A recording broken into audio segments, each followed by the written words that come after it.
Hi, good afternoon, and welcome to another edition of Ateneo Art Gallery's Art Speak Online. I'm Boots Herrera, Director and Chief Curator of the Ateneo Art Gallery. We are quite excited with our guest today, particularly because his prolific practice appeals especially to many of our audiences who wants to venture into the fields of animation and media-based art. Victor Balanon prides himself as a self-taught artist.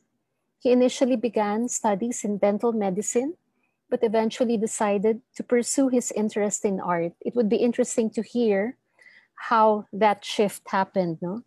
He later studied film and animation at the Mowell Fund Institute in Manila, and this has led him to an artistic practice as an illustrator, creating storyboards, album covers, and posters for film, independent comics, and alternative music labels, and later as an animator for a major Japanese company. He has participated and supported various local artist-run initiatives, particularly in the 90s, among them with the collective Surrounded by Water. Since then, he has participated in group exhibitions, both locally and abroad. He had his first solo show in 2011 and had more than 10 exhibitions to date. He has been featured in exhibitions held at the Jakarta Biennale, the Jewish Museum, the Museum of Contemporary Art and Design, the Vargas Museum, and the Singapore Art Museum. This was in 2018, if I'm not mistaken. In 2012, a writer, Jelena Fernando, writes, "Vic's passion for art is unwavering. As a right-handed person, he impressively took on the endeavor to switching to being a southpaw. This was in 2011 because his right hand developed twitching problems. So that was how committed he was to drawing. Art is what he wants to do, and it has always been, and it always has been. And so we would like to present to you Mr. Vic Balanon. Vic, can you turn on your video? Okay, bakit baliktad siya? Naka-horizontal. Yan. Okay, thank you. And please turn on your audio. Okay, welcome. And thank you for agreeing to share with us your artistic practice. Yeah, you can start your...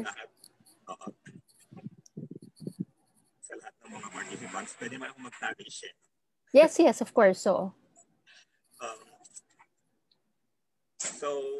ayun, gusto ko rin magpasalamat sa Ateneo Art Gallery for inviting me to talk about my art practice, about my art.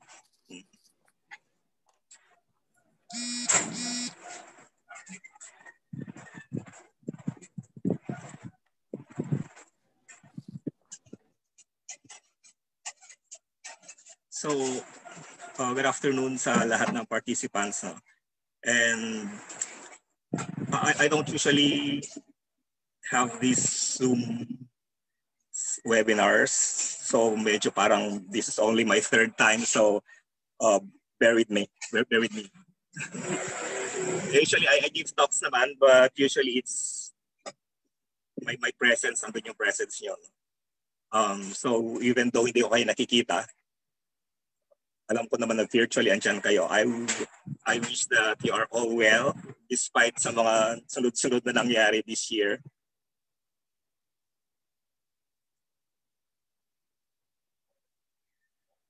And ayun. So anyway, nalilito ako, may mga lumalabas kasi na words sa screen ko. Anyway, I'm here to present some of my works and maybe make an attempt to articulate yung mga ideas, concepts, or frameworks that inform them. By that, hindi ko naman ibig sabihin na bibigay ko yung meaning, no? Give a solid interpretations of what they mean. Actually, it's more on the contrary, parang it's more of questioning their reasons of existence.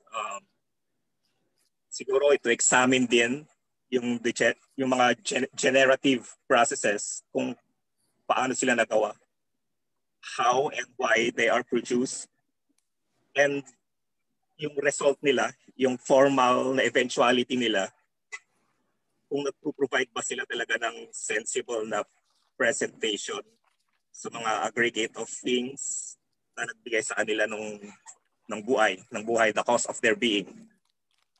Or totally nag-depart ba sila dun sa mga original na context. So in short, what I intend to do is not really to clarify, but maybe to create more doubt. So after this talk, if you end up more confused, well, you've been warned, no? So anyway, there are two general forms ng aking mga works. One are the drawings or paintings.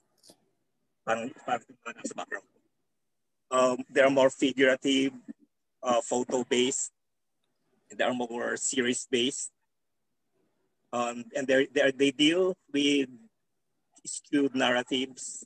Ay yung mga themes usually about collective consciousness and memory and how we construct reality through images. And so usually the images are taken from existing images from media, from the internet, from old films. No? And the other one is more on the moving images, animated videos. And these are more really about abstraction, meditations on movement. Actually, medyo mas nalilito rin ako sa work ko na to. Which is why we are gonna talk about that. We are gonna talk about the latter, yung former. Maybe kasi ilang beses ko na rin nakapag-present nung ganun eh. And it's really quite, hindi naman siya masyadong kailangan kalkalin na eh. Kasi madami na rin na mga nakapagsulat tungkol sa mga narratives, you know, and appropriating images from mass media. But that doesn't mean now we're not gonna touch on those. And in fact, I will demonstrate siguro an example of how these drawings operate by using them by talking about my artist, my background. All right. So I'm gonna present some sort of storytelling with a visual aid. So anyway.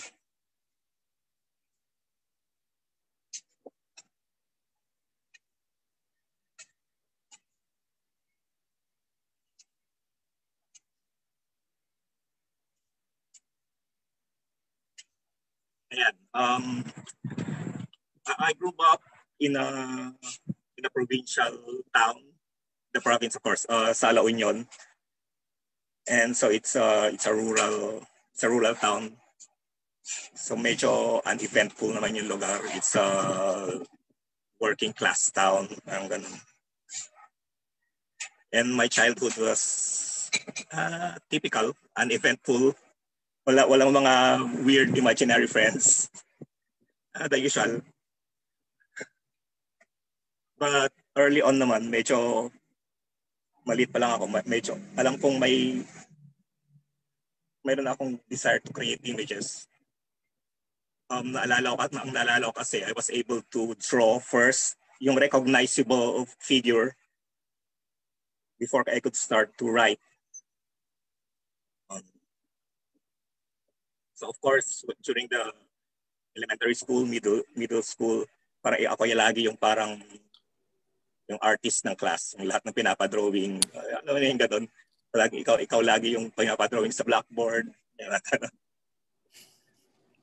So parang yun pa lang, parang may trajectory na ako na maybe ito yung career path mo eh. Pagtanda mo magiging artist ka, magiging creator of images.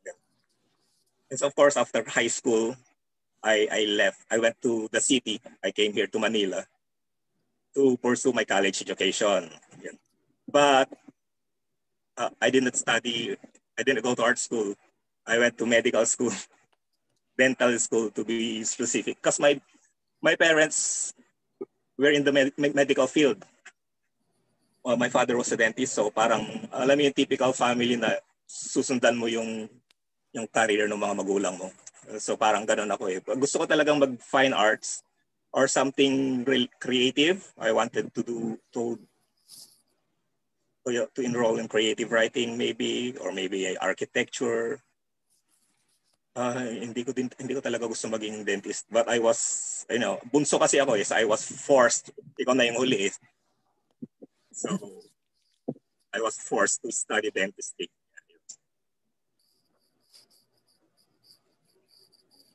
But alam mo, pag nilagay ka talaga sa lugar, sa sitwasyon na hindi mo gusto, parang torture yun eh. So while studying, parang wala talaga akong interest. I mean, in the first few years, dentistry is a 6-year course. But then mga few years na, mga later years, parang wala na ako na years, parang ako na-torture na. And I imagine ko na who would want to spend their whole lives looking at other people's mouths, di ba? No disrespect to my father. Parang, I don't know, there's parang yung the way yung pag-aaral doon, parang walang enjoyment eh. I mean, sino mo mag-enjoy nito kundi parang unless may consciousness ka ng serial killer. So, I just joking. Okay. So anyway, during that time, I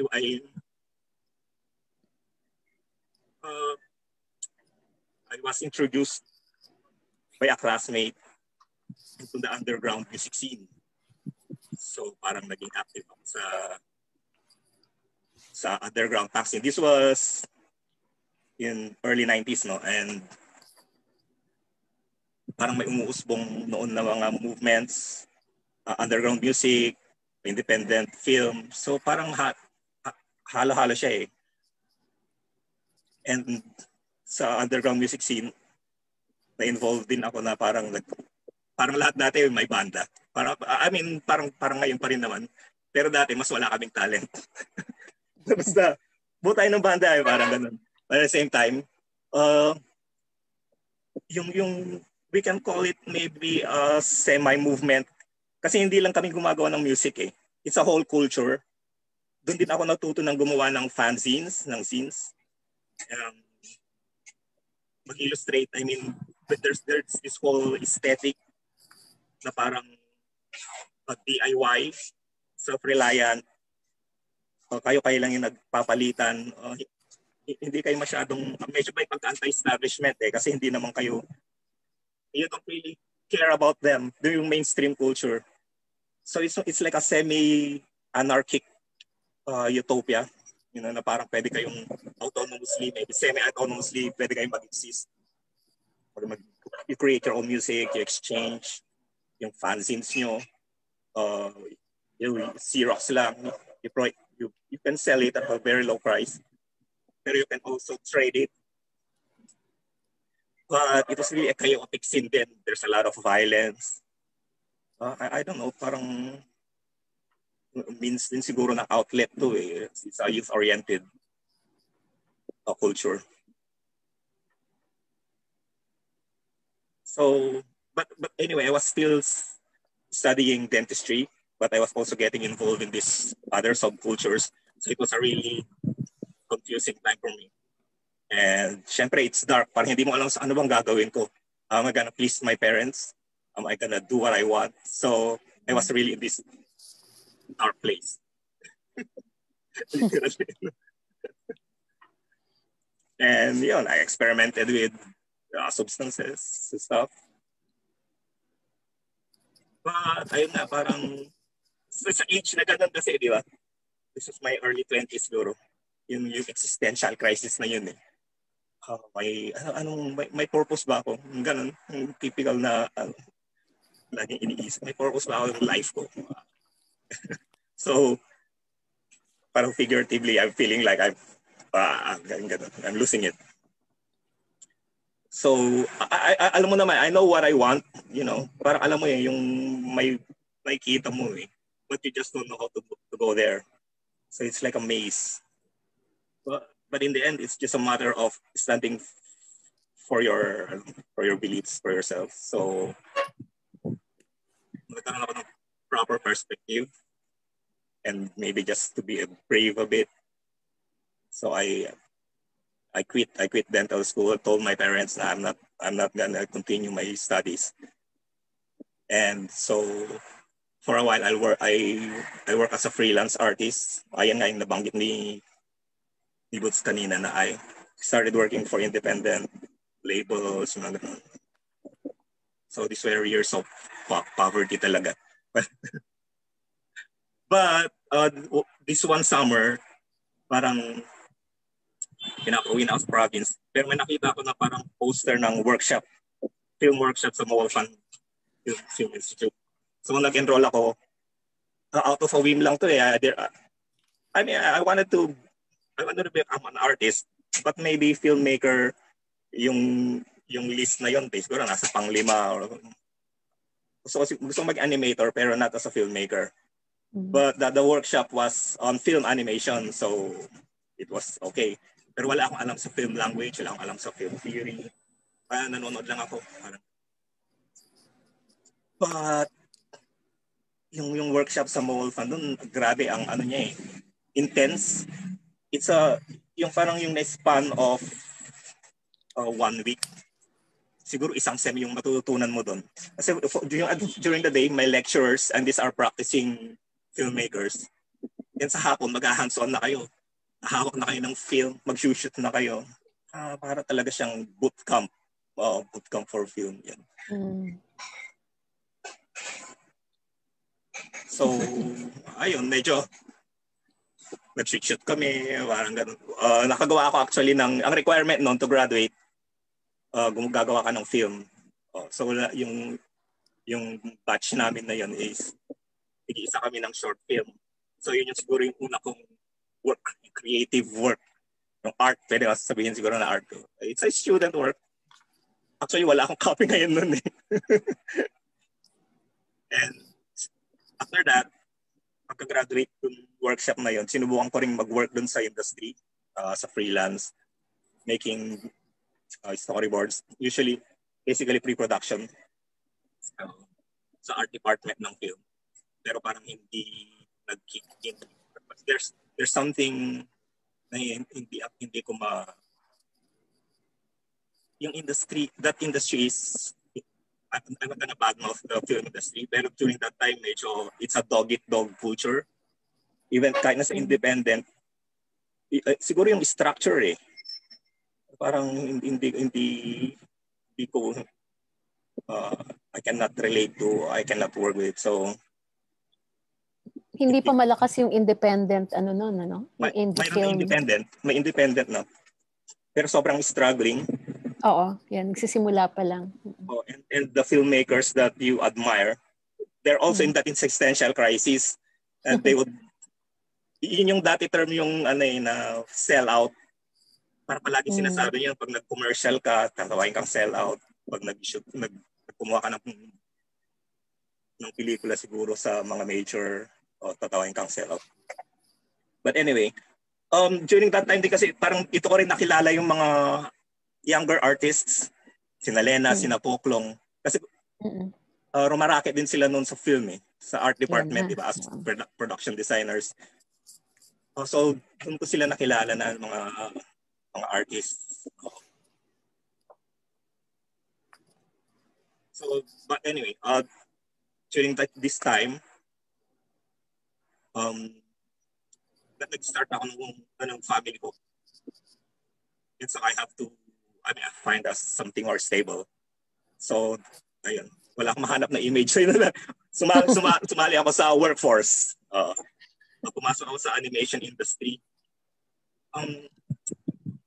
Actually, outsourced. Kami yung outsourced eh. Kami yung mga unang outsourced. Nagtrabaho ako para sa isang Japanese animation company. It's a big animation company. toy animation company. Pero nandito lang kami sa Pilipinas. So if you're wondering na kung sinong karamihan nagdo-drawing ng mga pinapanood niya na anime, naku, puro Pinoy yan. Pero grabe yung mga gawa namin noon. Very groundbreaking works. Highly acclaimed. Tulad ng One Piece. And Dragon Ball Z. Talaga? Slam Dunk. Now we know. Anyway, pero madami siguro mga younger ones. They think it's a glamorous job, right? My part the glamour, but it's not all glamour actually. It's a glorified factory job. Assembly line work siya. Actually, I am not. Hindi ako yung tinatawag nila na otaku. Hindi ako fan ng anime But because I was forced to study this form, that I had to watch a lot of anime. But at the same time, madami rin talagang works na magaganda So hindi ako focused sa mga shows like yung mga One Piece, Dragon Ball. Hindi ako fan ng mga yun I am fan, however, ng mga animators and directors. Kasi mayroon ding mga unique voices dun na parang in a production, the production would let them do as they please. Parang may free reign kayo. So may mga episodes talaga na nakakaiba. Kasi alam din nila na magaling itong mga directors na to and animators na to. So ayun, doon din ako natuto na, although kahit nasabihin natin na may glorified factory work, actually ito yung training ko din na parang natuto akong ma-hone yung aking drafting or drawing skills, kung paano mag-communicate through images. Because we're telling stories through our drawings. We were the actors by the means of our drawing. So it has to be clear what you're trying to say, diba? To impart on the audience. Ayun nga yung parang mayroon pa yung sasabihin nila na everything must be clear. Yung the idea should be ma-impart mo. Even if the concept is that you are unclear. So you have to be clear that you are being unclear. So parang you have to be clear that you are being vague. So walang room for for error sa mga ganito. At parang din to ang hirap. Yung industry na to, sobrang the deadlines, ang rigid ng structure. Pero mas gusto ko actually ito kasi parang as is clear ito walang mga rhetorics na we're making art and everything. You're artist. No, we're just working. We're ano ba to? Hand for hire. But anyway, when I was working, tinutuloy ko pa rin naman yung aking pagpupunta dun sa art scene and sa independent film scene, no? So, medyo art groupie ako nun Parang pag after work, pupunta ako dun sa sinusuportahan ko yung mga independent spaces tulad ng Surrounded by Water, and pagkatapos nun Green Papaya and Future Prospects. Pero actually hindi ko pa masyadong naintindihan kung ano yung ginagawa nila parang naintindihan ko yung independence. Kasi galing ako sa punk scene galing ako sa alternative scene. Pero yung art parang hindi ko magets na parang mag-show kayo. O konti naman yung nakakatawa. Pero at the same time, parang ini-encourage din ako nila na parang Vic, sumali kaya sa group shows. So early on, meron akong mga allies na parang sumusuport na, gawin mo Vic, parang ganun. Tapos parang sasayangin mo lang yung career mo dyan, kaya yung talent mo dyan sa industry na yan, sa animation industry na yan. Because in the animation industry naman, unti-unti ka naman umaangat sa corporate ladder But because our masters or our Japanese masters are Japanese, are foreigners, di ba? Parang hanggang inabot ko rin yung senior animator parang elite ka na animator. Pero ang kasunod nun, magiging director ka na. So we were talking to our much closer na Japanese directors namin. Parang, so what's the next? What's next for us? You take the exam.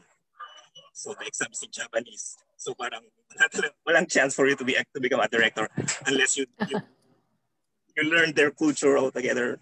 So parang hanggang dito ka na lang eh. So wala yun. So ayun, nag-decide ako na since may support naman, unti-unti naman akong parang nakakapag-show ng group shows lang to eh. Nagkaroon din ng point na ayun, parang ito na gusto kong gawin. So iniwan ko na yung aking corporate job. So ayan, eto ako ngayon. Pero hindi ka parang kung kailan ako nagsimula, parang ganun pa rin. Parang perfect pa rin. Yung ginagawa mo. Nakapag ginagawa mo. Alam mo yung ginagawa mo. Ayun, so.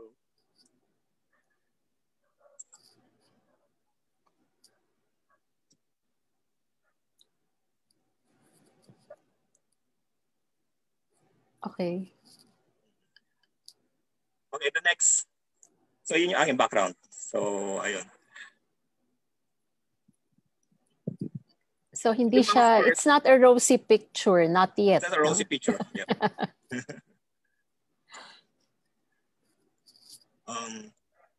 Yung mga early works. Oh, yeah, here. Wait, sorry. Sige lang. While Vic is sharing his screen, I just want to remind the participants, both in Zoom and also FB Live, I see a lot of the names of mga artist friends natin.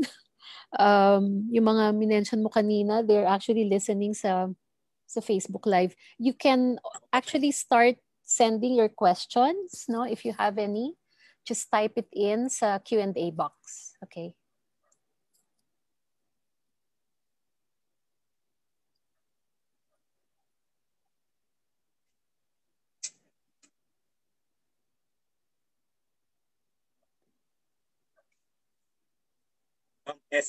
ST, naka-ano ba ako? Naka-connect ba ako dun sa monitor sa aking laptop?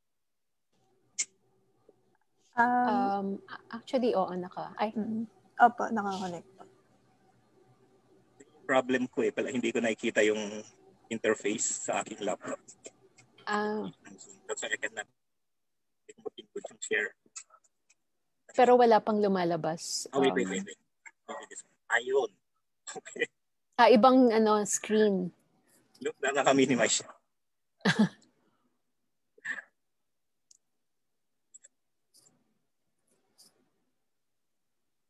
So you'll be showing some videos, no? Not right away. The next one is. Okay. I'm just going to show.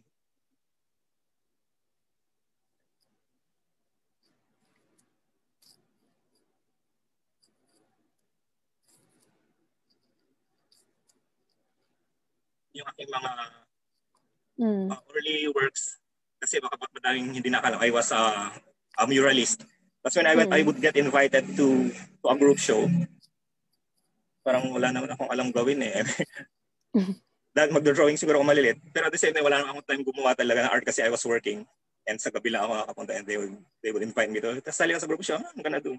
And ang immediate sa akin, dahil nga sa training ko sa animation, is to draw. Mabilis sa amin yung mag-drawing eh. Yung spontaneous na drawing lang. Mga gestures lang and then continue. Slowly mabubuo mo siya. So ito yung mga ginagawa ko dati na parang, would you allow me to draw on your gallery walls?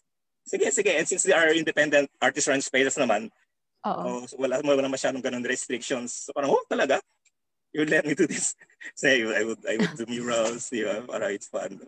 So and itong work na to, wala tong sa street. Yung street namin, yung aesthetics namin. So yun, ganun nga yung process na na parang I would have a general idea, I would have a general some sort of a narrative maybe. And parang ma-ideas ako ng images, mga symbolisms ng images, and then I would slowly create them. So kung wari yung ingress is 4 days, so I would be doing the mural in 4 days. So yung parameters na ganon, maganda rin kasi parang there's no room na parang mag-digress masyado. sa nakafocus ka lang. So medyo intense siya, labor intensive. Parang siya automatic writing. Mm. Itong image na to pinapakita ko sa inyo is ito yung nagkaroon kami ng show sa Hong Kong, Futura Manila. Curated, organized ni Louis Cordero and Gary Pastrana. Uh-huh. So, ito yung first time ko ata na lumabas ng country out of, besides sa work. Tapos naging na parang as an artist pa. So, yung aking unang exposure sa medyo mas malaking arts. Parang ganun. Art na opening, parang ganun.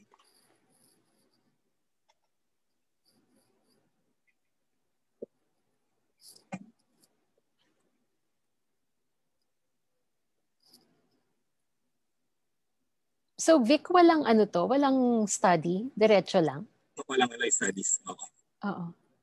So parang mag-mark making ka lang. Minsan parang magsisimula ako dito, smart. Then punta ka dito, punta ka doon. Parang slowly na binubuo mo siya. Oo. Wow.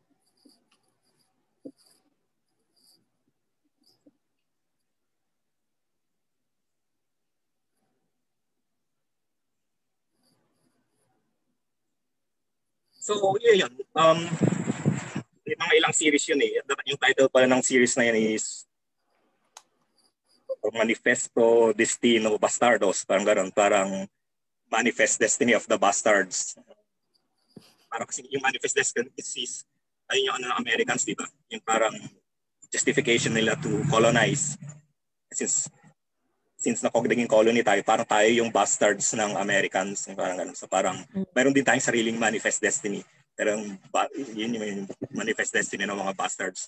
Parang mayroon ako parang vision na the Filipino will be great. Pero bakita mo naman yung mga itsura ng mga characters na parang mga mutants sila. So, parang, pero hindi kami ganun, hindi kami malilinis. Yung mga scum of the earth. But we will inherit the earth. Parang ganun. So it's a sort of a science fiction fantasy narrative. Parang ganun. But anyway, madaming natuwa din dito eh. At parang may mga supporters talaga na parang, Vic, you can do this. Pwede kang maging artist. Kaya mo, kakayanin mo. So yung next na na-invite ako sa isang project ni Lian Laja for Green Papaya. Mayroon siyang curators project. The title is Ephemera of Disposable Goods. Parang collaborative project siya between Lian and between two artists then. And during that time, I was working with a close friend of mine, si Ferds Valencia. He's also an artist. Pero parang galing din siya sa street subculture. Skater siya eh. Kumuha na kami actually ng isang animated film sa Mall Fund. Pero parang hindi kami, medyo collab namin yon. At the same time, yung audio is sa Elemento, yung sound sa Elemento. Kay ano? So parang collab yung work. So naisip namin na mag-collab din ng work. Tapos parang transition din ito.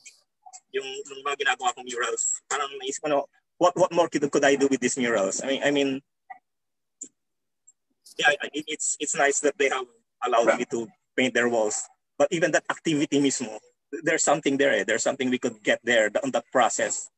The process of creating that work. Hindi lang sana yung nakita nila yung tapos na. But the process itself could be, could be aestheticized. Maybe something that could be shown as art also. So we will screen yung mga results ng nagawa namin na video ni Ferds. The title is Crocogator. And then maybe we can talk later about them.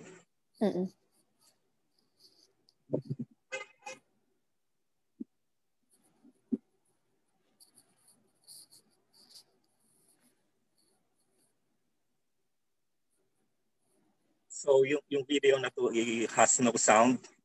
So huwag kayong magalala. Okay.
Anong space to? Green Papaya ba to? Green Papaya. Okay. Sa Kamuning Actually, na. pwede naman sigurong mag-talk habang nanonood tayo. Oo. Sa Kamuning na to, ano? Sa Kamuning na to. Oo. Yung idea namin ni Ferds is ito mismo yung show. Parang medyo semi-residency kasi ito eh. So we were there for a span maybe of we are allowed there to work in a span of a month, I think. So yung idea namin is yun yung run ng show while you're there, while we're creating this, and that's the show. So walang opening, but people can come and visit us and maybe observe what's happening. And maybe on the break time, pwede kaming mag-usap ng mga bisita. Parang ganun. But konti pumunta a few came. And after a month, tapos na. Wait, did it stay? I have to cut this short kasi naka-loop din siya. It's the same. Okay. Oo nga. Oo.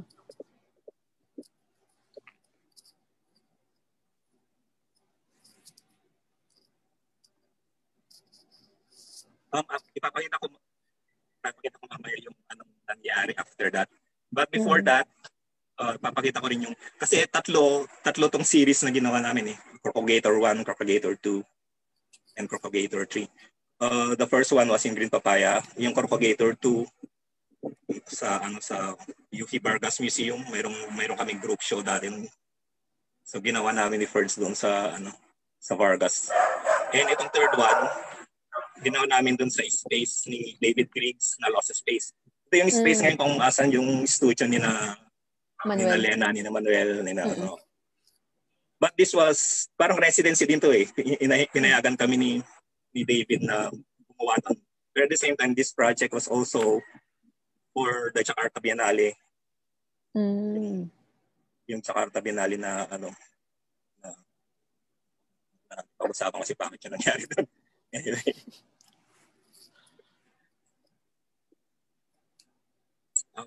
Yung sound pala nito is kay Tat. Kasi kami ni Ferds, medyo wala kaming alam sa sound.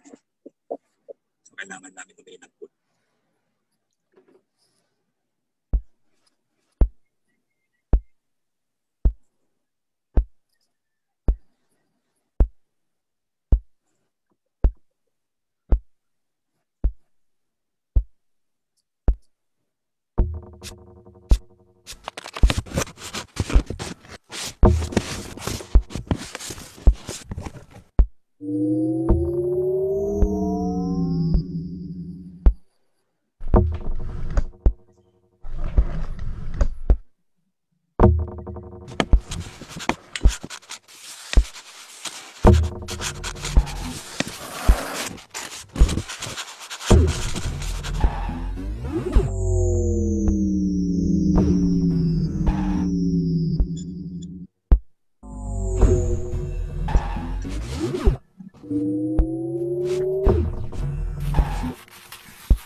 So yun. Nung I just saw some of the documentation photos namin ni Ferds while talking about that project.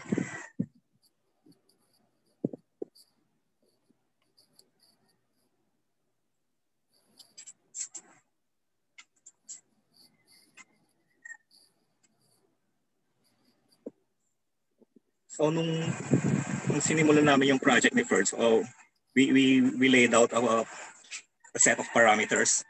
Mm-hmm. And yung list na yun is hindi kami gagawa ng storyboard. We just have a general idea of where it's going. And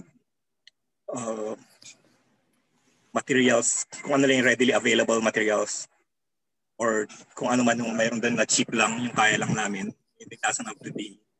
Yung parang yung idea siguro namin is i-disabis yung idea na kailangan mo may malaking budget para gumawa ng isang production, isang video production. But at the same time, we were also, ang dami ng ideas nun eh. We were also combining a lot of parang hybrid, a lot of stuff na parang street art and then parang process art na rin siguro at the same time. Performance na rin. Ano may tawag nila, no? Relational art. Pero sa time na this was in 2010. Hindi pa namin masyadong alam yung mga yan eh. I mean, we haven't read about this. Parang gusto lang namin ng maglaro. Yung parang yung idea namin ng artist. Kasi parang outsiders kami. Parang yung idea ng artist noon is parang yung ego stroking, parang ganun, they're making you up, may myth-making. So kami, parang pupunta kami dito na dala namin yung ugali namin na punks. So parang mga asar kami, parang ganun. And the idea of mismo ng collab is to erase the ego eh. Parang walang masusunod sa atin, kung ang importante is the work. And so actually, yung process ng gawa nito, hindi rin siya nag-aaway kami ni Ferds actually. Kasi kailangan na yung constraints na yun, kailangan namin sundin eh. So may isip ako na gusto kong gawin siguro. Pero we have to edit out. Parang, no, it's not, hindi siya pasok. We will toik a long time. It's too so laborious. Parang madidelay lang tayo. So i-edit na namin yun. Or yung kailangan yung constant communication dito. Kasi yung process namin nun is dalawa lang kami nag-work eh. So when he is animating, ako yung nag-shoot ng camera. And if you have noticed the videos, gumagalaw yung camera. So I'm also animating the camera like frame by frame. I'm gonna shoot what he has made. And then gagalaw uli siya, gagalawin ko yung camera, shoot ko. So yung communication na first saan to pupunta, saan yung figure mo pupunta.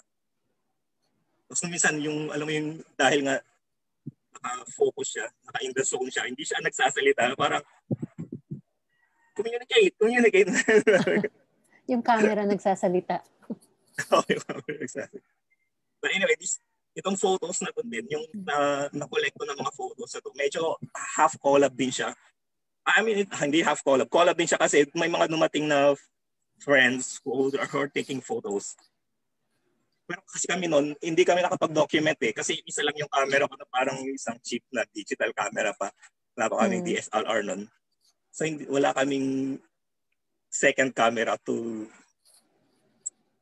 document what we were doing. So yung mga friends who came, who took pictures, so I asked them, can I borrow your your shots. Parang ganun. So ito sila. Mm-mm. So I apologize to them. Hindi ko na maalala kung sino kayo.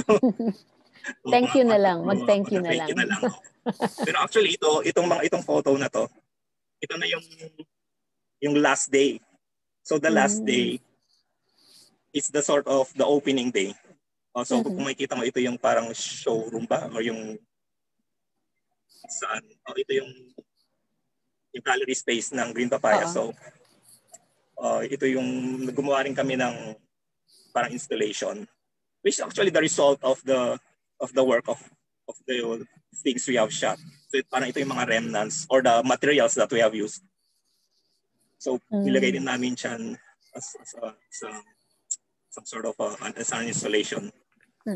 Tapos yung black na yon, may room pa doon. Doon naman naka-screen yung video. These photos are on the second one sa Vargas. Bukas pa dati yung sa ilalim. Sa basement. Sa basement, oo. Actually, interesting yung basement space na yan. Ang sarap mag-ano doon. Maglaro, no?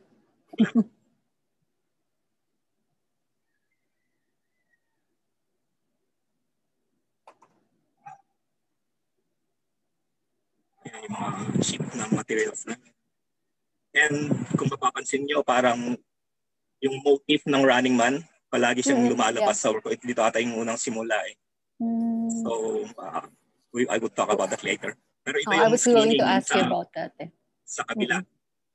So, dun sa unang room, under yung installation. And this naman yung parang, this is how it was made. Or vice versa. Parang the result of that is because of this. But anyway, may photo ako dapat ng musicians. Ito, since wala kaming alam sa sound, napanyo naman kanina na walang sound, di ba? Nag-invite kami din ng dalawang sound artists, C.D. Roger and Eric Kalilan. Parang nag-collab din sila sa parang live na soundtrack. So nakalup yung video, nakalup din sila. Nakalup din sila na nag-play doon. So ginawa talaga namin na collab, parang network of things. Parang may mga trajectory na kayo na mag-photo, kayo na mag-sound, kayo na mag-ano.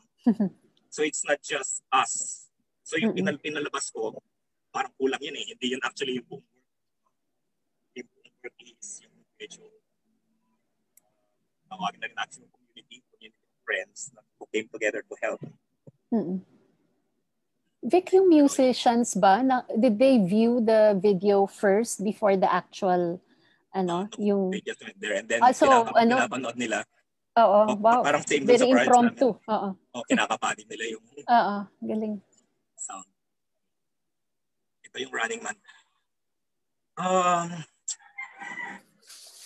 Medyo galing kasi ako sa animation industry, no? Yung training namin sa animation, parang ito yung last dun sa first phase mo. Parang magtatapos mo yung running sequence, parang pwede ka na sa second phase, pwede ka nang isabak sa production, parang gano'n. Kahit ano magagawa mo na. Magagawa mo na ako, parang ito yung basic eh. Kasi parang walang daya yon na lahat ng gestures kailangan mong i-drawing. At the same time, yung mga samples dati, yung loop ng running, papakitaan kayo ng depende dun sa gaano kalaki yung gesture. Iba-iba din yung emotions. Iba-iba yung meaning na makukuha mo. So, anyway, ito yung installation dun sa Vargas. Yung final form din niya. So, ginawa rin namin siyang installation.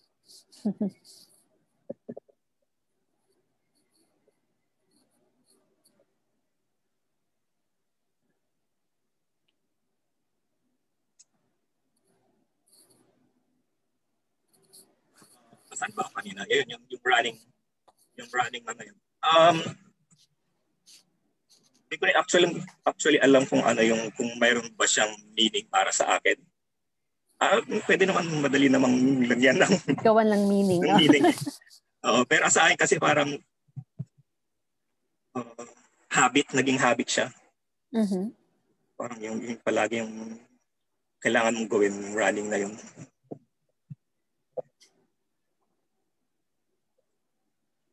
So anyway, pagkatapos nito, dapat ito i-expand pa namin eh.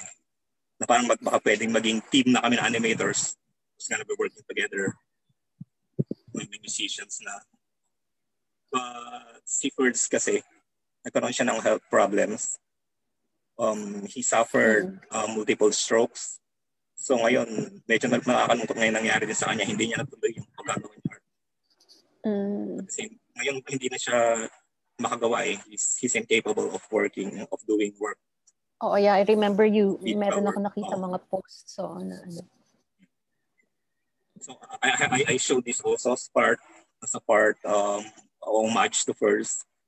Kasi hindi na natin siya masyadong nakakasama ngayon. Of course, we're hoping na makaka-recover naman siya. So yun, medyo natigil yung project na yun. So tumutok na rin ako sa aking individual na art practice.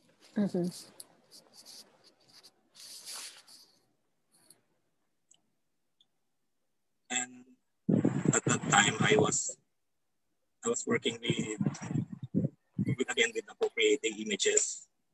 Yung mayroon akong ginagawa doon na na losing the plot on the grand scheme of things. Parang kukuha ako ng mga similar visual motif from film, then pagsasama-samahin ko sila. So parang I'm separating the image from its context, from its narrative context, and then joining them to make a formal, some sort of formal comparison lang.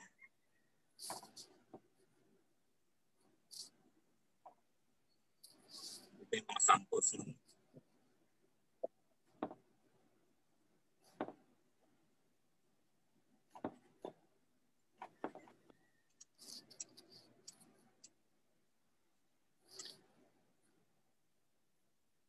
So yun, may common theme lang, railroads. Pero itong time na yun, hindi pa masyadong uso ang memes eh. Anong year ba itong simulan ko to? Tsaka yung mga ganito, yung pagka-archive. Kasi ngayon, ang dami na gumagawa dito sa internet. Kaya ko rin tinigil eh. Parang, okay, they're doing a better job. And this one, nauna ka. Papakita ko kanina mamaya yung accompanying na video nito. This one is from two separate films. Parang ito yung from the Cold War era to eh. Ito from a Russian film from Tarkovsky. Ito naman Hitchcock. Marami ako nare-recognize na Hitchcock scenes. Kanina pa, sa umpisa pa lang. May homage to Ingmar Bergman. Hitchcock. Ito actually, nagtataon na ito yung time na mga elections noon sunod-sunod. Nanalo si Trump, nanalo si presidente natin. Nila pala natin, whatever. So parang ito yung eksakto nung sinoko nito. Parang, oh my God. Yun ang pakiramdam. Ito yung pakiramdam mo. Hanggang ngayon hanging. No? Oo. Hanging. Yan, parang ganyan. Yan tayo ngayon. But anyway, pinakita ko kasi yun. Kasi yung motif ng Running Man,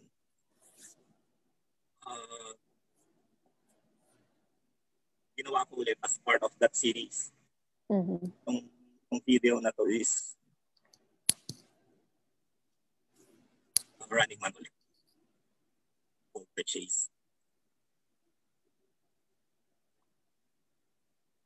So galing ito sa sequences from films talaga.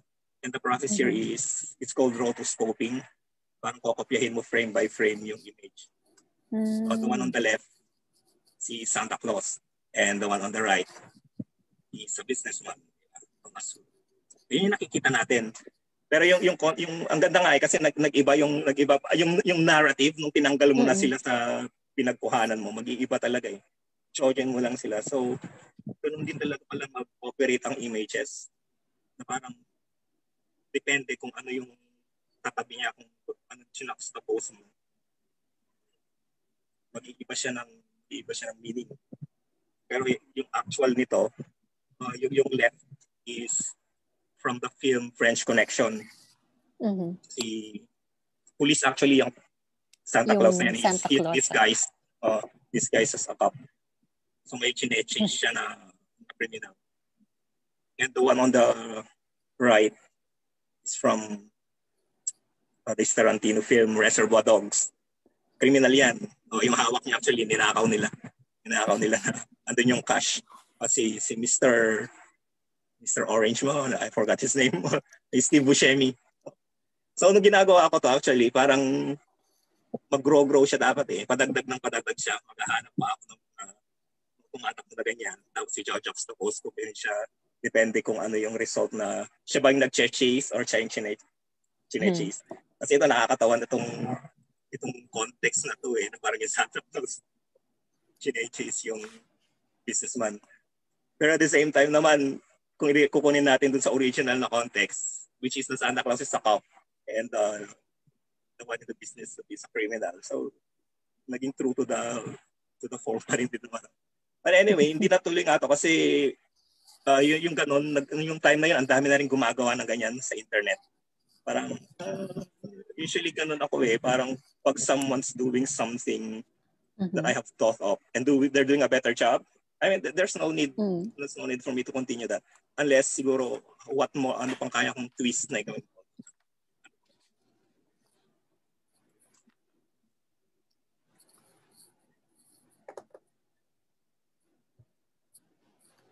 And kita ko lang short-headed.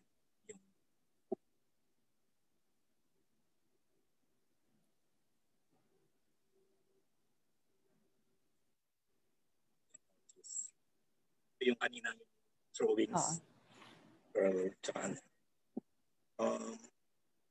itong work na to is projected pero immersive siya kung nakikita mo medyo nakakalula yung perspective. So medyo maganda siya pag naka-project talaga kung nakita mo ng actual. Naka-loop lang siya. Meme siya actually.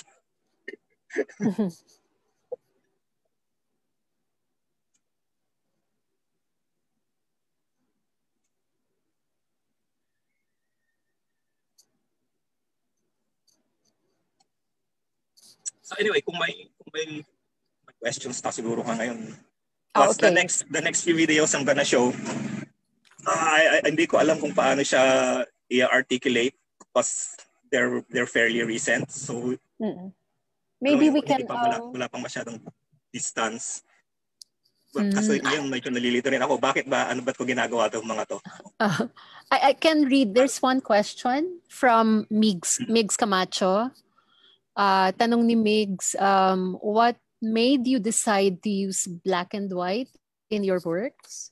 Do you have works that use color? If yes, can you share some of them? Thanks and keep safe. Hello, Migs. I have earlier works na in color, but I can't share them right now kasi hindi siya naka-prepare. But at the same, parang more of a contingency. Dahil yung the themes that I was working on before was really about images, di ba? Of images from old films. And they're in black and white. So I have to do them in black and white. At the same time, na-master ko na I'm really good with ink. So parang habit din siya na parang bakit ko pa pipiliting i-train myself with in color. Parang so parang naging habit na rin lang siya. Siya na rin naging character. Parang ngayon actually, since kuminsan disconnected din yung mga themes that I'm working on, yung black and white na lang yung parang yung binding intersect sa kanila. Parang sila yung anchor na sa mga works. Siguro yung isang a related question would be, what made you what attracts you to yung old black and white films? Tsaka may particular genre yung film noir. Film noir. Oo. Is there I don't know if there that was a feeling parang nare-relate ko kasi actually yung original na impetus kasi nito is parang yung pag umuwi ako sa province, yung tinitingnan ko yung mga old photos ng aking mga magulang, parang ganun. Oo. Yung photos nila na parang may glamour. It's like they're really shooting, yung may shooting talaga. Tapos parang arranged din siya in a way na parang may narrative. So parang na-relate ko siguro yung na parang same yung imagery, yung so may sense of nostalgia din. May release may sense ng nostalgia din. Are you meron kang i-share pa no na videos? May time pa ba tayo? Yeah, meron pa. Don't worry. We're still good with the time. Sige lang. It's only 3:11. We have 45 minutes. Pero may Q&A tayo mamaya. So, siguro mga 15 minutes or 10 minutes pa siguro. Okay, sige. Ano ko na rin siguro. I-skip ko yung iba. Oo. So, habang nag-aano tayo, for our attendees via Zoom and Facebook, please send us your questions. Oo, parang kompleto na yung barkada mo nandito sa Facebook. Nakikita ko yung mga pangalan. Thank you guys. Si Mig, si Lena, Bembol, MM, si Louie, nakita ko rin yung pangalan. Rain,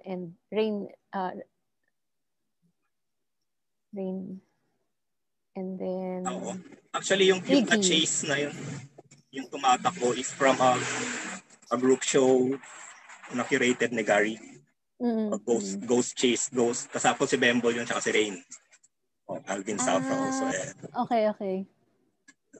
Apat kami nun. But anyway, parang yung mga work namin ni Ferds, parang gusto namin ipasok yung culture namin from the outside, inside the gallery, di ba? Yeah. But ganun din naman ang studio work. Parang gusto kasi namin sigurong i-shake, buwagin yung status quo ng enclosed space. Parang ganun din naman ang studio work. Yung palagi kang nasa kahon. Parang nakaupo ka, nagpipinta ka doon. Parang you're detached to the outside world. Gusto namin i-break yun eh. Although kahit na siguro yung themes mo and the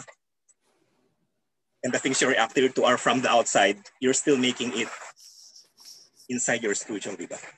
And may time na nahilig ako sa pagbisikleta.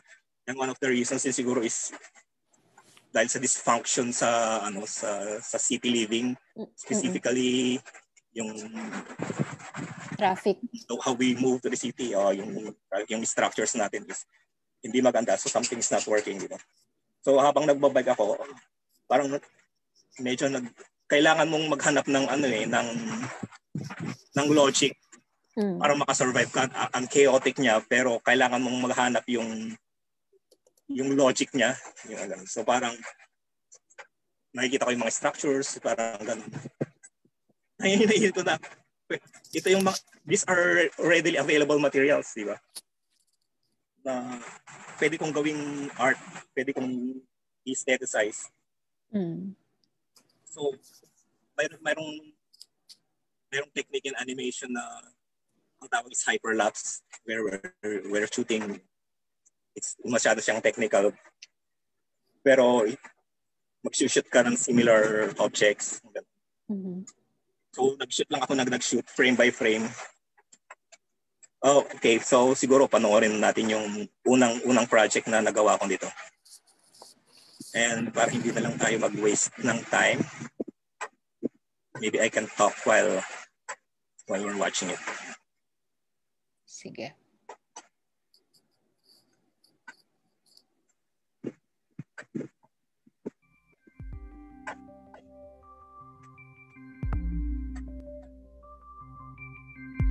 Ito nakita ko to sa West Gallery.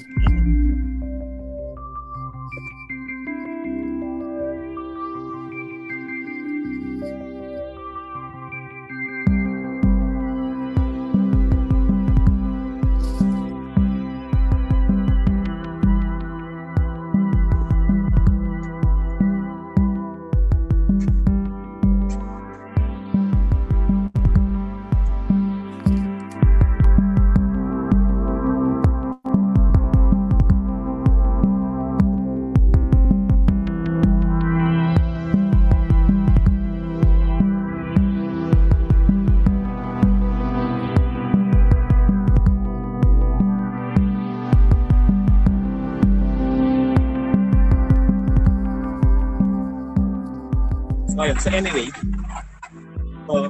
yung ginagawa ko to, yung malagi ko na talaga conceptual framework. Parang yung drive niya is need something lang out of these ubiquitous objects na nasa kalye. And I was trying to figure out may sense na may rationale ba? May baka mayroon namang plan talaga. Mayroon namang urban planning talaga. Kailangan lang natin hanapin na yung logic nila, di ba? Pero hindi ko, wala akong maisip kung ano yung final form niya. I mean, nitong project na ginagawa ko na just shooting and editing, shoot and edit, collecting things. So naging parang archive na lang siya. I'm gonna archive all these similar structures in the city. Kasi dito, lalo itong Bullard. If you're from Quezon City, you see this everywhere. Like the main avenues. East Avenue, Morato, Zayas Avenue. And before may ISKCON ginagawa yan. Sabi nung ini-install nila, I was living on here, Quezon City na noon. What is this? Anong sense nito, di ba? Anong purpose niya? Parang birthday decoration lang. Eklat. Ano tawag nila dyan? Garnish. Yan, parang urban garnish, urban furniture. Does it even serve a purpose? I found out later na parang it's to separate where you can park and where you can walk. Separate the pedestrians from where you can park. But that was not made clear din naman, di ba? Pero habang nag-shoot ako, sabi ko na na-discover that parang artist din yung mga tao na parang what available materials that they can afford. Parang pwede nilang gamitin. Parang mutate nila. Parang may mga tao talaga na parang kunwari may business na may kaharap yan. Ginagamit nila yung Bullard. Itinturahan nila yung kulay ng kanilang establishment or gagawin nila part ng structure ng kanilang. Ewan, legal yun. Pinayagan nila. Kung pinayagan sila, I mean. Ginagawa pa nilang sampayan. Iba-iba na. But anyway, nabuo siya na ganito because of the sound. Wala akong sound nito so naghahanap ako ng sound artist. So sino yung sound artist mo dito? Oh my God, I forgot. Actually, nandun sa last. Okay, yun. Si Electric Golden Sheep. Hands. Okay. So, what's her real, ano nga ba yung real name niya? Ito kasi yung ex-wife ni Manny Negrino. Yung original kasi si Manny Negrino yung ini-invite ko na gumawa sana ng sound. But, parang sabi niya, si Electric Sheep kasi mahilig siya sa ganyan. And she's from New York. So, we had to talk through online lang. I haven't met her in real life when we were working. Okay. So, binigyan niya ako ng sound. Tapos, finit ko na lang yung mga footages ko. Oo. Sound, sa sound niya. So, siya yung nagbigay ng parang form. Parang siya yung nagbigay ng shell eh. Ano yung kuruma niya. Kasi parang mga ano lang sila dati, mga pages lang. Sabi nila na ang pangalan Jen Berklich? Si Jen. Oo. Jen, okay.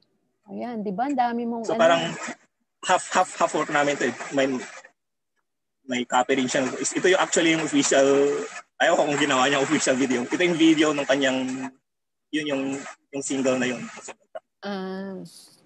But anyway, after that, parang tinuloy-tuloy ko mag-shoot. Shoot pa rin ako ng shoot. Hanggang nabuo ko yung sunod. Wait.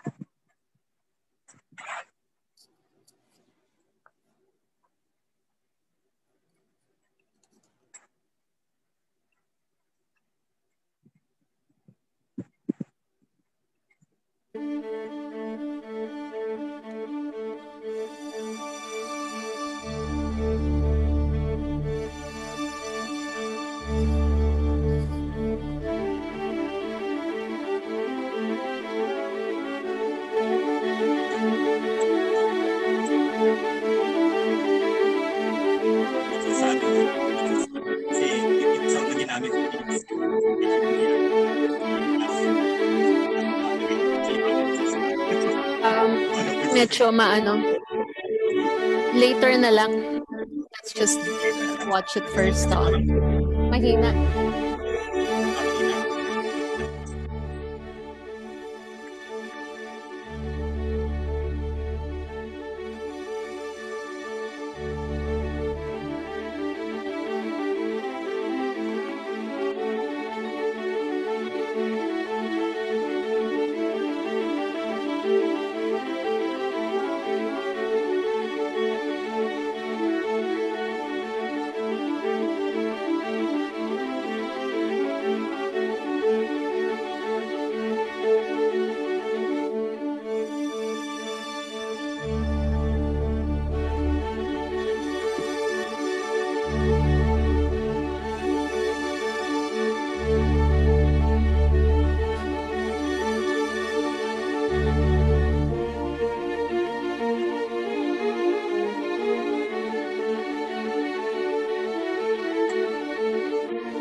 Anyway, this ito yung mga culmination ng or I think start 3 months. It's always outside shooting. And again, yung idea pa rin. Vic, medyo choppy yung sound mo.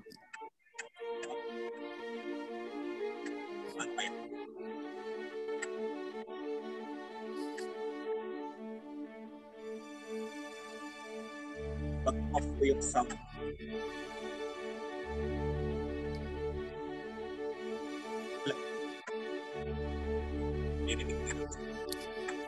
Stop.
Nakatabingi ka.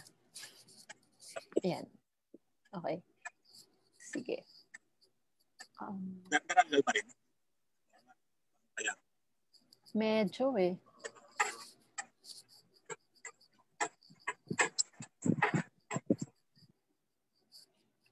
Anyway, yeah, we can. Wala, no? Wala. So you need the headpiece talaga.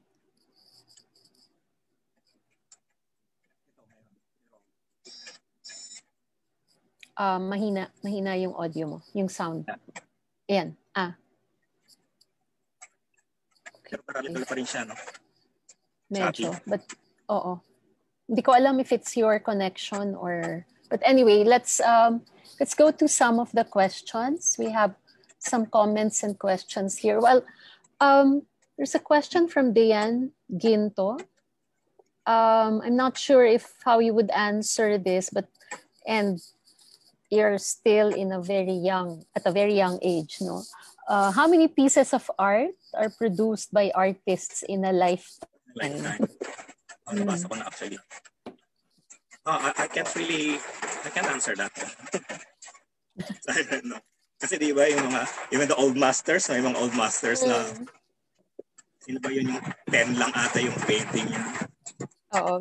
Pero lahat, from 10, meron naman hundreds. Or even thousands. Or even thousands. Siguro, the more, para sa akin, the more important the question is, until when are you done? In your life, until when are you done? Can you be productive? Is there an age that titigil ka na? Mm-mm. So, ito lang sinabi ko nung start. I'm not really going to give answers. Medyo, open ko rin for conversation eh. So, di ba? Hanggang mamatay ba tayo, artist pa rin tayo. Pero sa akin, ayun actually yung na-envision ko eh. Parang, sino nga ba fellow artist dati na nagsabi na parang matirang matibay. Parang when we were younger kasi, di ba? And then we're our purpose. Actually, medyo ako, middle age na ako, nagsimula ako sa art ko eh. So, yeah, I know. Tawag doon, late bloomer. Late bloomer, yes. Pero kung nasa age ka na parang medyo mid-career, something hindi ka pa established. And nakikita mo yung mga younger sa iyo na parang lakang, parang napili mo unfair.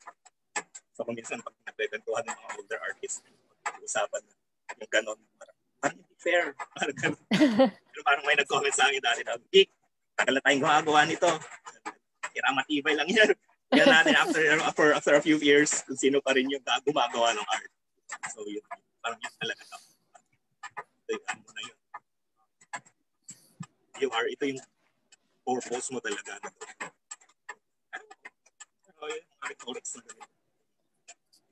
I guess related to next question, what is the ultimate point about your art and what makes you do it? Very there's no point. Maybe just to do something. I mean, parang magkaroon ka ng activity. I mean, mapupunta kasi sa dark to eh, kung sasabihin ko talaga kung ano yung nasa isip ko, di ba? Parang, yun, na parang, sa akin kasi parang kailangan mo ng activity. Parang magkaroon ka ng purpose. Kasi purposeless din naman ang life mo, so you create that purpose. Ano ba yan, nagiging cliche yun na lahat yung sinasabi ko. But anyway, pero ganun talaga siya. It's cliche maybe because it's true.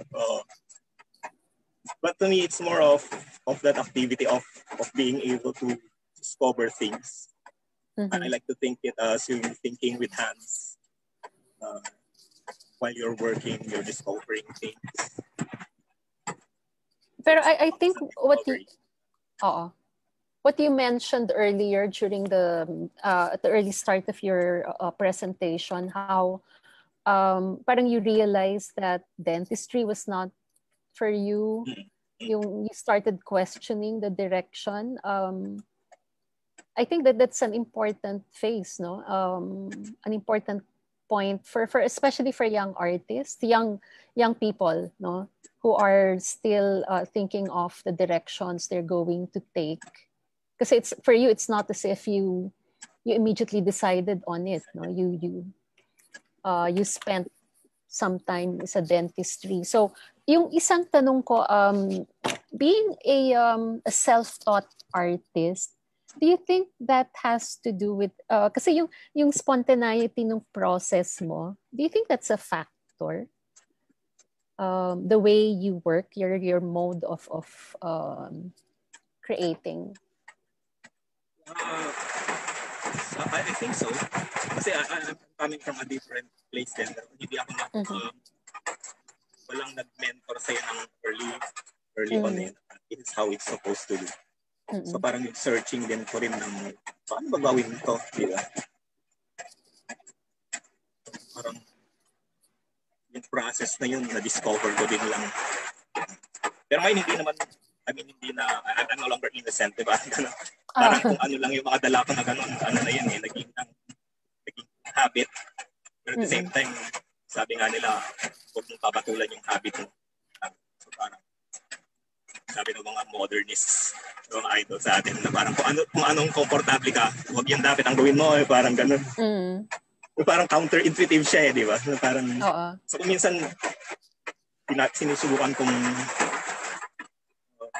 gawin yung mga things na hindi ako komportable. Which is actually, yung mga recent ko na mga works, napaka-komportable ko talaga kung gawin yung mga pero out of contingency din na parang gusto ko na rin kasi gumawa ng paintings or drawings that are not appropriated. I wanted to make something cinematic pa rin, like I'm shooting something, but something that an image that came from the past, but something that I have reinterpreted and made, parang remade. But since ako lang naman mag-isa, wala namang assistants, and I can't afford artistas or actors to tama tayo ng ano dyan. Parang napilitan ako mismo yung gagawa. Cameraman, ako mismo yung actor. So I made some paintings na parang ako mismo yung so these are not to make a distance yung ganun. Gumawa talaga ako ng persona eh. So gumawa ako ng costume niya, parang ganun. Sige. Vic, meron lang tayong technical issue. Let me just see. Can you switch your mic? Kasi you have 2 devices. Baka yun yung reason why there's that yung noise dun sa pag nagsasalita ka. Vic, did you hear me?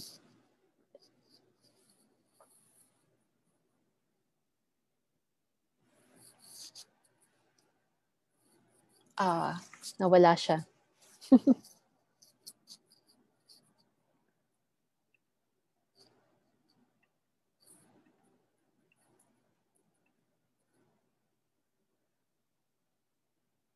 Nagsasalita ka ba? Hindi. Hindi ka namin marinig. Ayan. Yan yung maingay eh. Yeah, it's the same. No, because it's raining here, so maybe ambient sound. Okay. Baka nga ambient sound. Nasubukan ko na kasi yung workstation ko nasa garahe. Malapit sa Okay. Sige, wala na tayong magagawa. Sorry, wala tayong magagawa. But anyway, so ito yung mga ginawa kong mga para din siyang commentary on contemporary art, on film. Parang may mga rine-recreate akong images. Nandun pa rin yung narrative. Ito is obviously a Francis Bacon take off.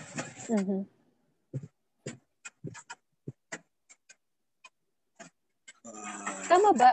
Yung sa Singapore Art Museum, yung Running Man doon, ikaw na? So, ayun, actually, we can screen that pagtapos. Yeah. Medyo hindi naman ayoko, pero I feel there's something, I feel a bit cringe watching myself, so I cannot I can understand. So let's see if I can, and medyo underdeveloped siya in many sense of the word. Yung video na yun. I was rushing when I was making this. I was transferring from one studio into the studio where I am now. So, habang lumilipat ako, sinushoot ko tong video and yung deadline medyo malapit na. Kasi hindi ko nabuo yung framework. And I was trying to put ideas or try to represent ideas na sobrang madami. It's gonna be an homage to early filmmakers, kina Camillas, it's gonna be a commentary on modernism, ganon. So parang sobrang dami yun, hindi ko man na-edit out. At the same time, ganun pa rin na mag-shoot ako na walang storyboard. I just start working and animate and then i-stitch ko na lang yung mga images na aking na-shoot hanggang tapos na yung aking bed. So anyway, this is for a group show na invite ako ng, sa akin ba yun? Oo. Yeah, wala na. Sorry. Na-invite ako ng Singapore Art Museum for a good show called, yung title is Cinerama. I think it's Cinema and Contemporary Art in Southeast Asia. Parang ganun eh. And this was in 2017. So anyway, ito ata yung first time na mapakalabas ko to online kasi hindi ko pa siya sineshare. So, medyo hindi ko alam kung ready. The title is The Man Who.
So this is the first time you screened this here in Manila, online. Online. Oh, but have you exhibited it in I any exhibited it local sa, venues? Sa underground. Okay. May solo show ako dun 2 years ago. So this was after Singapore? After Singapore.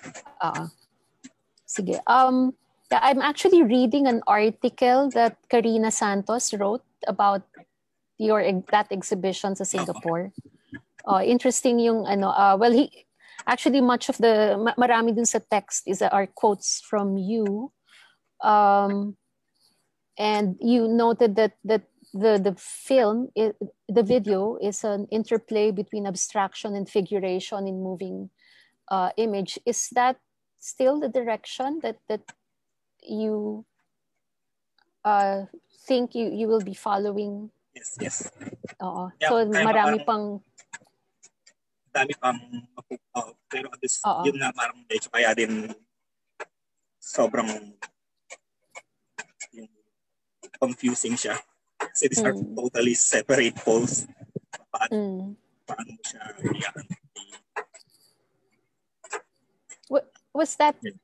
Is that video a retrospective of sorts? Kasi parang nakita ko elements from previous parang pinagsama-sama mo, no? Actually, ganun din naman ako mag-work sa videos. I mean, I appropriate images, di ba? So, what would stop me from appropriating my own images? Yourself. And at the same time, ganun din naman yung parang idea of a remix. Parang you can remix, you can do another iteration of a work. Then you take it, create something. Juxtapose mo lang sa ibang images. Magiging ibang context. So, are you familiar with the artist Al Manrique? He passed away a few years ago. Pero I want to read a comment from Joel De Leon, one of our senior curator here. He was saying your videos reminded him of Al Manrique, how he used his collection of photographs of human form. Tapos he has a series of digital images that he created using parang human anatomy. It's similar to we actually have it here in the collection, so siguro one day when you visit we can show it to you. Siguro you mentioned during your story when you were narrating your story, no, yung as an artist, you mentioned how other artists encouraged you, no? Was that do you think yung encouragement na yon were instrumental in directing you, or meron ka ng direksyon na yes, kailangan mo definitely. na lang ng mayroong direction na mayroong kong gustong gawin na parang ikaw yung gumawa, ikaw yung author. So so actually nung habang while I was working sa animation studio, kasi nga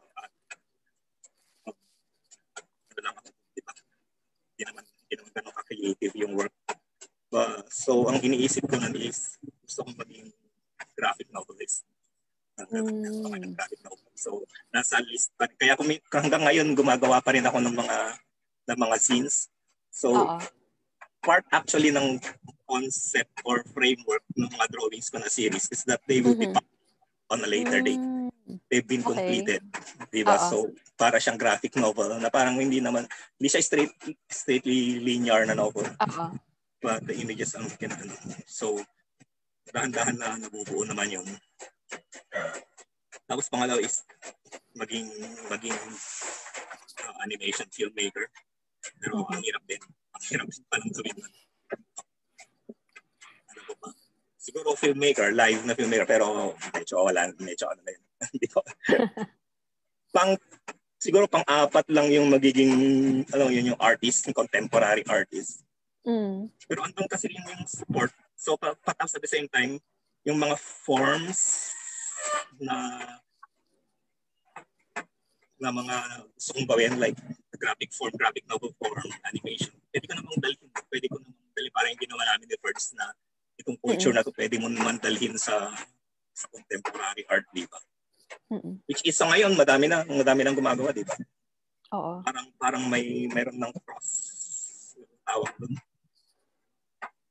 Parang cross-disciplinary na intersections, no? Yung intersection, filmmakers becoming artists. And theater becoming artists. I actually see your practice as parang part of creating that those intersections. From what I remember when I first came to know of your practice, parang you were one of those who were starting to bring in film, moving image into contemporary art. Of course, meron ding iba, no? Pero parang mas dumami nga. Tapos kasi siguro yung graphic quality nung work mo, no? You mentioned earlier that there was a time when you felt you were an outsider. Do you still feel the same way? Medyo na lang, yung term na outsider is medyo romantic. Tsaka yung Okay. wala feeling na outsider. No. I don't feel an outsider at all. I don't know. It's sad. Ganda rin sana yung outsider. yung concept ng outsider rogue art, artist, no? But you said initially you felt, I guess because you were not, bago ka lang dun sa art scene, no? I mean, hindi ko naintindihan. More of that eh. Pero it's really more of that, not yung outsider art. Not outsider na outsider. Hindi yung outsider art. Ngayon, I know you're very much involved with the group, yung Lost Frames, no? Yung project mo. How does Hello, Lost Frames. Nandiyan pa ba kayo? I can still see them at least kanina, no? How does that inform your practice? Or how does that connect with your practice now? Kasi maybe you can say siguro a brief parang background about what the group is doing to young parang artists. We're giving them platforms. Sana si Coco na siya palagi nagsasalita ng We're giving platforms sa mga artists who work with moving images. So usually wala silang madami online, YouTube I guess, pero iba naman dominated ng mga YouTubers and everything. So and at the same time to give room for discussion about these works, a more extensive understanding siguro, conversation about this work. So it's two-way actually, and parang we're learning from each other and support each other. So para siya actually support group for mga video moving image addicts. So kailangan natin ng fix. Parang Anonymous, Alcoholics Anonymous. Kunwari lang. No. Pero I know you serve good food. Ang problem namin ngayon is because of this yung pandemic. Restrictions, and we cannot have one of the frameworks kasi ng Lost Frames that we should come together parang sa community. I mean in real life, parang mag-usap, parang may presence talaga nandun ka in real life. So medyo ewan kung matatawag natin old to na conservative to na tradition. Marami siguro magsasabi na pwede naman tayong mag-talk online. Oo. Well, siguro for now pwede. Kasi namin yung sense of community eh. Now, we're gonna be here together. We're working together. So, yun yung isa sa mga challenges namin ngayon. At paano namin siya susolusyonan para nagsasagot. Which is, na-realize ko na hindi lang namin problema. Ganun din ang art scene ng mga gallery. Pero right now, we're trying to cope na we're having shows, so at least bumabalik na. But we cannot still go there. And sometimes kasi ang openings is it's a celebration eh. It's a time for celebration. We go to congratulate, di ba? And so to socialize, to talk, communicate with friends, to see friends, di ba? And so wala na yun eh. So ngayon, paano anong gagawin natin sa ating spaces na yun? Parang parang kulang yung parang mag-show tayo tapos ipapalabas Tapos na lang walang natin pupunta. digitally. So yeah, so I guess we should work together. Paano ba natin to? And yung actually kaya ko pinalabas yung mga earlier works ko, parang para ko din itong in-offer, make our spaces or our gallery spaces for activities na lang na, di ba? We can show naman our works online na so ginagawa natin to. So, ano pwede nating gawin ngayon dito? I don't know. Hindi ko rin just speculating. Pero you did, I remember recently, a few weeks ago, or a few months ago, nagkaroon ng online parang screening ang Lost Frame sa MCAD. Oo, no? So, I guess, we can do it.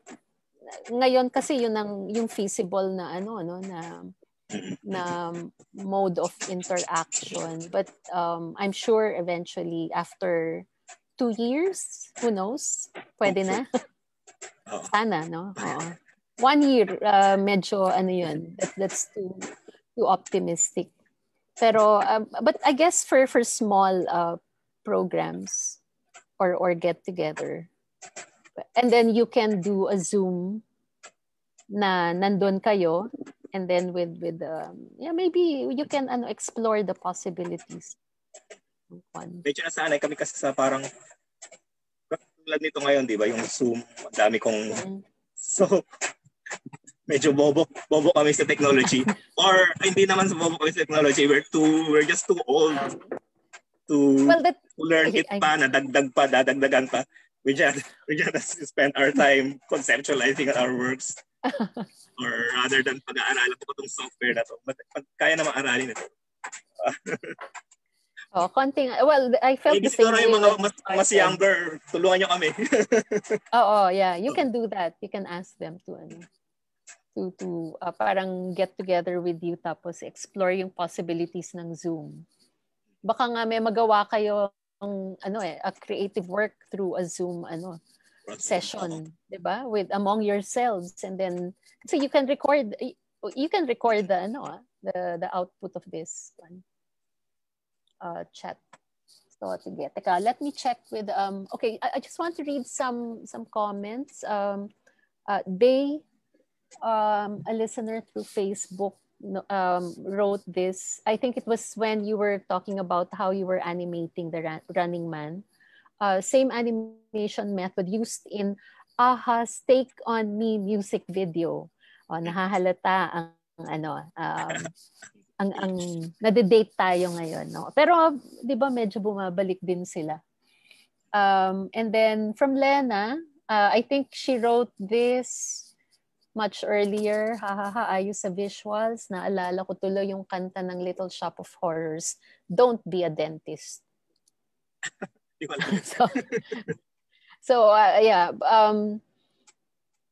Any last words before we wrap up? It's almost 4. Maybe especially for young artists. Yun yung isa sa mga Thank you for wasting your 2 hours listening to me, watching. Sana na-entertain kayo kahit pa paano. But I don't know, huwag kayo maging artist. Maging gumawa kayo ng career nyo na something na makakatulong. Maging social scientist kayo, anthropologist, geologist. Talaga? Yan ang last word mo? Kung wala, gusto nyo talagang maging artist. Wala akong advice. Tignan nyo ako ngayon, di ba? Gusto nyo bang maging ganito? Why not? Okay.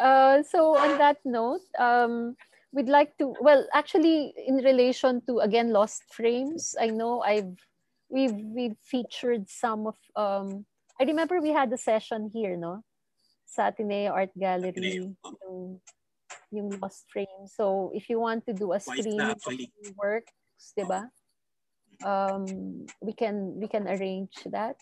If you want to introduce some, yung mga, kung meron kayong mga mga artists, not necessarily young, I don't want them, na baka gusto nyong i-present din yung body, yung trabaho nila, like how you would in your regular screenings. We're open to giving you this platform. Okay, so on that note, we'd like to thank everyone. Thank you, Vic, for sharing with us your work. And we look forward to seeing more of what you will be producing. I forgot to ask, meron ka bang forthcoming exhibit in any venue? Or tapos na. Na-cancel. Na-cancel, okay. Postponed siguro yun. May solo siguro sa June pa. Sana matuloy. So June sana, na tayo, medyo almost back to normal kahit naka-mask pa rin. So thank you for sharing with us. So thank you for having me. And we look forward to seeing more of your works in the future. And to everyone who joined us today, thank you. Please join us again next week. Our session next week is a panel of artists based in the Cordillera region. The session is entitled Convergences Across Generations. Part of the discussion will be focused on the mural project that they did, an updating of a mural by Santiago Bosse in Sagada, which they launched a week before the lockdown. So it's actually a very interesting project, and so that will be a starting point for the discussion on next Wednesday, November 25. And then on December 9, we have another panel of artists who are based this time in the Visayas. The topic is Teaching Art in the Time of a Pandemic, the Adventures/Misadventures of Teachers. This is presented in cooperation with Cantina through Maui Constantino. So we hope you will join us during these last two sessions of Art Speak Online for this year. And we are preparing for our a new set of presenters, featured artists, speakers, starting to start the new year 2021. And we hope you keep posted through our website, our Facebook page, and Instagram page. So thank you, and good afternoon.